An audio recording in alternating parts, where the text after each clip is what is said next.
এই দিন উদযাপনের জন্য অর্থাৎ ২৬শে মার্চ উদযাপনের জন্য আমাদের সেনাবাহিনী তাদের বাৎসরিক মহড়া দেখায়, কুচকাওয়াজ প্রদর্শন করে। স্কুল, কলেজ, বিশ্ববিদ্যালয় এই অনুষ্ঠানটি যথাযথভাবে পালিত হয় এবং প্রজন্ম থেকে প্রজন্ম আমরা জানি যে ১৯৭১ সনের ২৬শে মার্চ তারিখে বাংলাদেশের স্বাধীনতা ঘোষিত হয়েছে। এটি আমাদের স্বাধীনতা দিবস।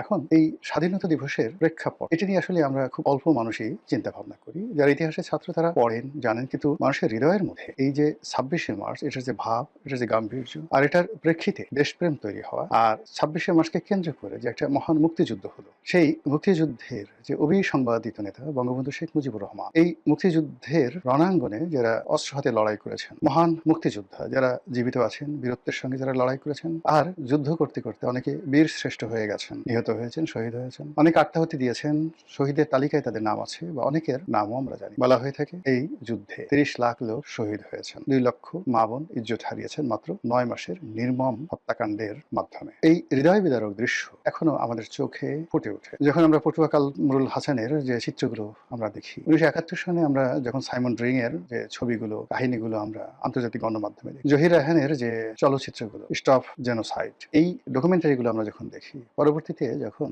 আবার সেই যে চলচ্চিত্রগুলো নির্মিত হয়েছে, ঢাকা ক্যান্টনমেন্ট থেকে, আজকে যে ক্যান্টনমেন্ট থেকে হাজার হাজার সৈন্য, সশস্ত্র সৈন্য তারা বের হয়ে এলো। বের হয়ে এসে কোনো কথা নাই বার্তা নাই, এই যে রাজারবাগ যে পুলিশ ফাঁড়ি, যেখানে বাঙালি পুলিশ ছিল, পাকিস্তানি পুলিশ সেখানে ছিল না, এসে সেই পুলিশের উপর, তারা ঘুমন্ত পুলিশ, তারাও ঘুমাচ্ছিল, অল্প কয়েকজন হয়তো পাহারা দিচ্ছিল, কি সবাই ঘুমাচ্ছিল, নির্বিচারে গুলি। তারপরে তারা চলে গেল পিলখানাতে, বিডিআর এর সদর দপ্তরে, যেটার তৎকালীন নাম ছিল ইপিআর। সেখানে গিয়ে গুলি আসলো ঢাকা বিশ্ববিদ্যালয়, জগন্নাথ হল, জহুরলোক হল, ওটার নাম ছিল ইকবাল হল, মহিলাদের রোকেয়া হল, সেখানে ঢুকে গোলাগুলি। এরপর পুরনো ঢাকার বিভিন্ন এলাকা থেকে ইচ্ছা মতো আগুন লাগালো, গোলাগুলি করলো। কেবলমাত্র এক রাতে ওই সময় ঢাকাতে ১০,০০০ লোককে তারা মেরে ফেলে। বোঝার চেষ্টা করেন যে বলা হয় ৯ মাসে কি করে ৩০ লাখ লোক শহীদ হয়।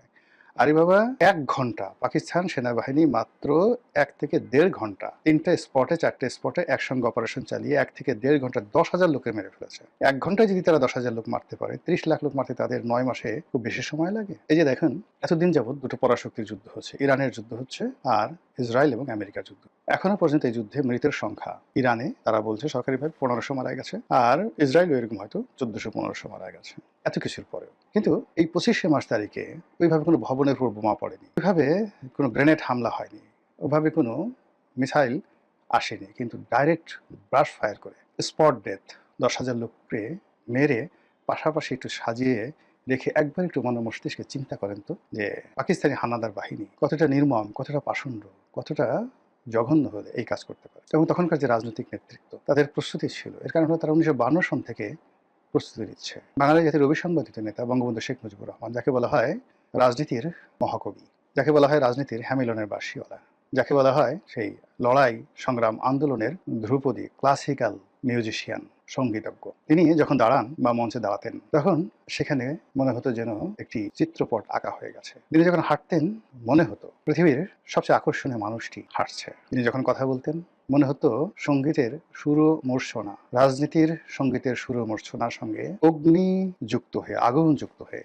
মানুষের মনে দ্রোহ সৃষ্টি করে দিচ্ছে। তিনি যখন তাকাতেন, তিনি যখন আঙুলির ইশারা করতেন, তিনি যখন দুহাত বাড়িয়ে দিতেন, মানুষের কলিজার মধ্যে উথাল পাতাল ঢেউ শুরু হয়ে যেত এক দৌড়ে গিয়ে বঙ্গবন্ধুকে স্পর্শ করার জন্য। এই মোহময়তা নিয়ে তিনি পুরো জাতিকে স্বাধীনতার মন্ত্রে দীক্ষিত করেছিলেন। তিনি পুরো দেশ এবং জাতিকে স্বাধীনতার স্বপ্নে বিভোর করেছিলেন। তিনি আবাল বৃদ্ধ বনিতা থেকে শুরু করে বাঙালির যা কিছু রয়েছে সবকিছুর মধ্যে স্বাধীনতা, মুক্তিযুদ্ধ এর যে আকাঙ্ক্ষা, সেই আকাঙ্ক্ষাকে এতটা প্রবল করে তুলেছিলেন যে মানুষ যার যা কিছু রয়েছে সেগুলো নিয়ে মুক্তিযুদ্ধে ঝাঁপিয়ে পড়ার জন্য পাগল হয়ে গিয়েছিল। যেভাবে আপনাকে যদি এরকম একটা ইনজেকশন দেওয়া হয়, যে ইনজেকশন দিলে আপনি আত্মহত্যার জন্য পাগলামি করবেন, যে ইনজেকশন দেওয়ার জন্য আপনি নদীতে ঝাঁপ দেওয়ার জন্য পাগলামি করবেন, যে ইনজেকশন দেওয়া হলে আপনি মরে যাওয়ার জন্য পাগলামি করবেন, ঠিক তদ্রুপ বঙ্গবন্ধু পুরো জাতিকে এইরকম ইনজেকশন দিয়েছিলেন যে মানুষ স্বাধীনতা লাভের জন্য, মুক্তিযুদ্ধে অংশগ্রহণ করার জন্য, রাজাকার আলবদর আর শামসদের ঘৃণা করার জন্য রীতিমতো পাগলামি শুরু করেছিল। এবং সেই পাগলামি শুরু হয়েছিল সেই ৭০ সনের নির্বাচন, ৬৯-এর গণ অভ্যুত্থানের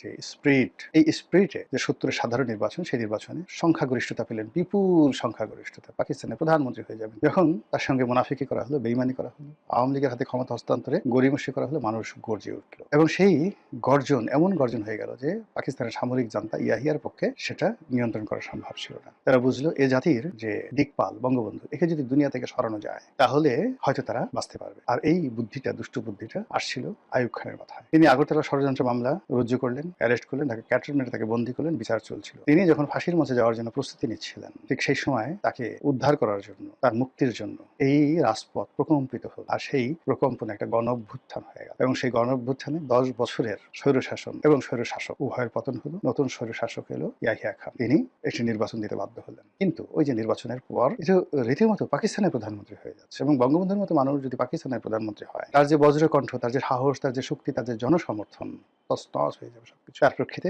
গরিমা শুরু করা হলো। ফলে 70-এ সেই নির্বাচনের ফলাফল নিয়ে 71 পর্যন্ত, জানুয়ারি ফেব্রুয়ারি মাসে পর্যন্ত মানুষের বিক্ষোভ বাড়তে থাকে। মার্চে এসে এটা বিস্ফোরণের পর্যায়ে চলে গেল। ছাত্র সংগ্রাম পরিষদ পাগল হয়ে গেল। তারা বলল স্বাধীনতা যুদ্ধ করব। ঢাকা বিশ্ববিদ্যালয়ে মার্চ মাসের 2 তারিখ 1971 সনের ছাত্ররা আসম আব্দুর রবের নেতৃত্বে পতাকা উত্তোলন করলো। তার আগে তারা একটা পতাকা ডিজাইন করলো, সিরাজুল আলম খানের পরিকল্পনা। তারপরে তারা সবাই সদল বলে চলে গেল ঢাকা বিশ্ববিদ্যালয় থেকে বঙ্গবন্ধুর বাসভবন 32 নম্বরে, যারা এই যে এখন ভেঙে ফেলেছে। এই 32 নম্বরে হাজার হাজার মানুষ ভিড় করলো, এবং সবাই বললো বঙ্গবন্ধুকে যে এই পতাকা আপনার নিজ হাতে আপনার ভবনে উড়াতে হবে। মার্চ মাসের 3 তারিখে বঙ্গবন্ধু সেই পতাকা উড়ায়, এবং সেই দিন থেকে আজ অবধি এটিকে বলা হয় জাতীয় পতাকা দিবস। উত্তাল হয়ে গেল বাংলাদেশ, স্বাধীনতার ধ্বনি উঠে গেল, মুক্তিযুদ্ধ, স্বাধীনতা, আর কোনো কথা নেই, নো পয়েন্ট অফ রিটার্ন।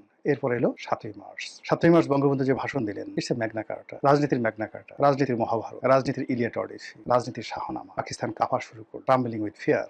রাজনৈতিক দলগুলো একত্র হয়ে যাচ্ছে। আওয়ামী লীগের নেতৃত্বে কে কোথায় কিভাবে যুদ্ধ করবে সব পরিকল্পনা ফাইনাল। গেরিলা যুদ্ধ, ভারতের সাথে সম্পর্ক, তারপরে শেষে রাজনৈতিক বিষয় থেকে শুরু করে সবকিছু হচ্ছে। আর অন্যদিকে বাঙালিকে মেরে ফেলার জন্য, বঙ্গবন্ধুকে মেরে ফেলার জন্য ক্যান্টনমেন্টে গোপন চক্রান্ত হচ্ছে। আর তারই প্রেক্ষিতে 1971 সনের মার্চ মাসের 25 তারিখ রাত্রি 11টার সময়, 11:30টার সময়, 11:30 ক্যান্টনমেন্ট থেকে বের হয়ে এসে এই যে গণহত্যা চালালো, নাম দিল অপারেশন সার্চ লাইট। সার্চ মানে লাইট, আলো খুঁজে বের করার যে পরিকল্পনা, এবং সেই পরিকল্পনার প্রেক্ষিতে পুরো ঢাকা শহরকে ও রাতে অন্ধকার করে দেওয়া হয়েছিল, ব্ল্যাক আউট করে দেওয়া হয়েছিল, বাতি নিভিয়ে দেওয়া হয়েছিল।